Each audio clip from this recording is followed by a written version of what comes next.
January, but they need to do our business. If we want to be competitive in the Premier League, we need to come on, Cronkies, man. You guys invest in this club, man. What's wrong with you people, man? We're in the Champions League right now. I've been in the Champions League twice.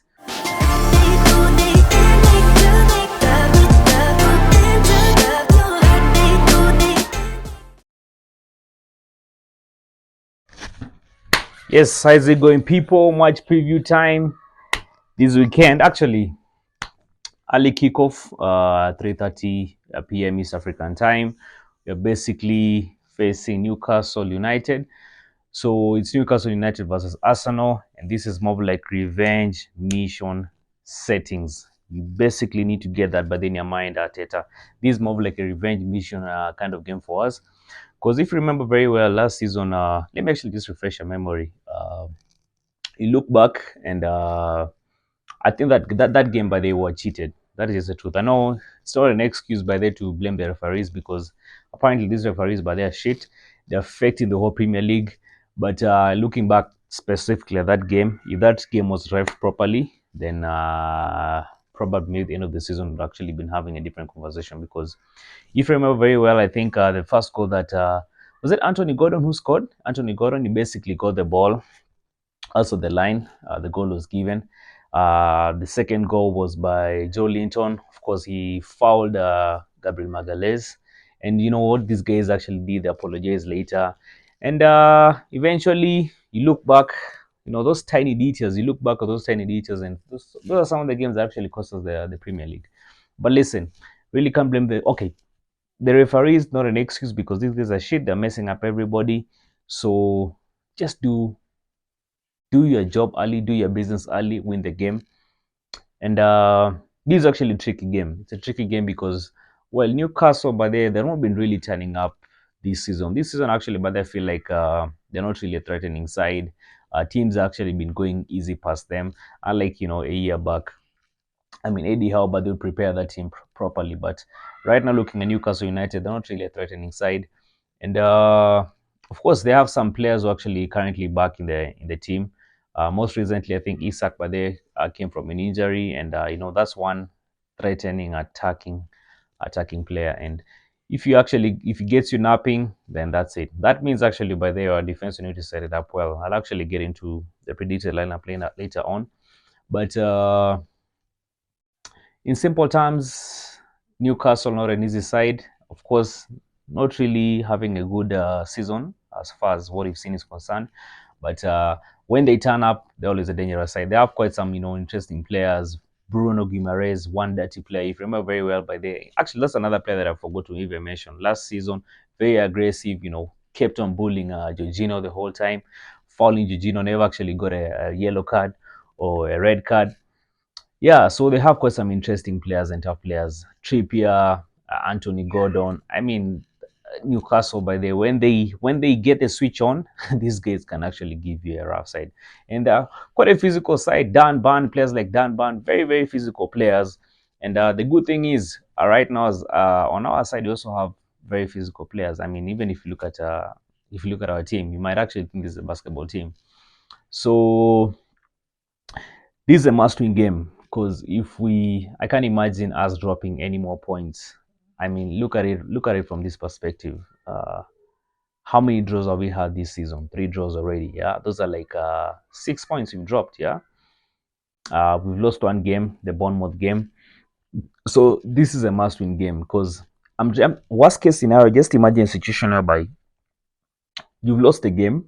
Yeah, early kickoff. Then now you have to now sit back on your seats and see what Man City has to do, see what Chelsea has to do. Because actually, currently, I think we are tied with points. We're currently tied on the table. We're tied with Chelsea when it comes to points. They're facing Manchester United. Probably, maybe they might beat Man U, they might not. But, you know, you don't... Liverpool actually, Arne Slot, currently contesting and, you know, challenging. So, this is a must-win game. We can't afford to draw points. We have quite some tough games coming ahead of us. But Newcastle United, Chelsea, these are must-win games. If we want to be, you know, a title contending side, challenge, we have to win this game. Gone are the days where, you know, Premier League, actually things have really changed these days. Teams that actually win the Premier League, they probably lose by 2 or 3 games. It's not like back in the days, during Fergie and Wenger's time, whereby you'd lose games in the first leg and then come back in the second leg. Right now, things have really changed. You have to be extremely good, and that's one thing. But you have to big up Pep. Pep has actually made the Premier League really competitive. So right now, you have to be as good. And these tiny margins—that's what I'm talking about. These tiny margins, these tiny details that apparently I feel like at times Mikel Arteta takes for granted. Not even Mikel Arteta. Some of these his players takes for granted. These tiny details do matter. In the long run, you look back, these tiny details do matter. Don't We all know, by the way, the referees are fucked up. That's the truth. Yeah. So we shouldn't let's just put that under sweep that under the carpet and just do our business. Do what you need to do. Yeah, anyway, we get to the starting 11. How I basically wish Mikel who said this, and most of the time, but I usually get this right. My starting 11 or Mikel's starting 11. So of course, obviously in the goalkeeping position, David Raya in the goalkeeping position. Apparently, but surprisingly, we are supposed to be having the best defense in the Premier League, but of late we're conceding goals. Yes, the Liverpool game, I really can't. Well, could actually cut these guys a slack because we had quite some injuries. Duran Timber, Gabriel Magalhaes. But listen, man, we need to stop conceding these goals, and we need to let's just win this game, yeah. So the right back position, but then Thomas Partey, surprisingly, guys have been, initially when guys have always known Thomas Partey to be playing well in the midfield, but apparently as far as him playing at the right back position, he's been playing okay. But the Partey has been playing okay. I mean, you saw that guy lock Diaz the whole time. So quite a tricky situation. Let me see. If I'm not sure if Ben White is going to be available for this game because he didn't even play the Preston game. I think he has an injury that he's carrying and might be struggling. So if Ben White is not available for this game, Thomas Partey, yeah, Thomas Partey probably might play the right back position. I think he's adjusted well in that position. And then the centre backs. Now, Gabriel Magalhaes, I think he's also going to be available for this game. Saliba definitely, but they're getting his way back in the team after that one game sitting down on the red card. So the centre backs, Gabriel Magalhaes and Saliba. And then now the right back position, the left back position, counters in check with this game, especially hard running players like Anthony Gordon, Isak. So Jure and Timber are actually playing this game. So that's how basically I would prefer Mikel setting up the backs. Now the midfield. So the midfield, quite an interesting one. Ethan Nwaneri, everybody has been calling his name out. I mean, we saw what that guy did, but in the Carabao Cup, that boy is just that kid. That kid, man, that kid is right. That kid is definitely the future. I mean, you can see there's just talent in that boy. His fast touch, I mean, his body, his aggression, his mental, his mentality. So listen, let me see. What I do basically for this kind of games, because I only want a player like Ethan Nwaneri to start in this game. I'll probably be giving the second half because what I know for sure and what I actually see happening, some of these players who are currently playing around the Trossards, they're going to be benched. This kid is actually going to bench Trossard, yeah. So Mikel Arteta probably is giving him chance to prove himself.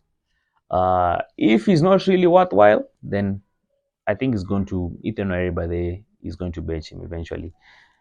So in this game, probably maybe Trossard, because of experience, Trossard will play in this game as a creative midfielder. Then you have Merino, Declan Rice.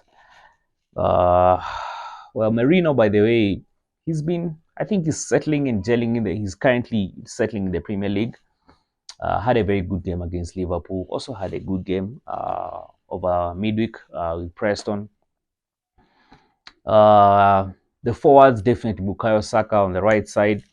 Then the center forward, Kai Havertz, because apparently I would trust Kai Havertz by the over Jesus, because Kai Havertz actually gets goals. But I think January, but they need to do our business and just get your Chris, get somebody by there who we'll have a poor game, we'll have those bad, but then boom, gets a goal out of nothing.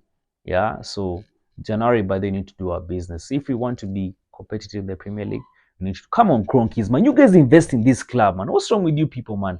We're in the Champions League right now. I've been in the Champions League twice. Last season, you actually surprised us by the Declan Rice 100 million, and everybody got excited. We actually thought this season, but you go hard. But man, you're not doing the business, man, during this transfer window. Why? Just give us money, spend this money. What's wrong with you people? But now spend this money. It really, really annoys me. You guys spend this money. Yeah, we need. Arsenal is a book. I mean, look at the following have in the world. Cronkies, you guys actually just spend this money, spend this money. Yeah, back up Ateta. January, you guys better get as a striker, but if you don't, very soon, by the that this conversation is actually going to change.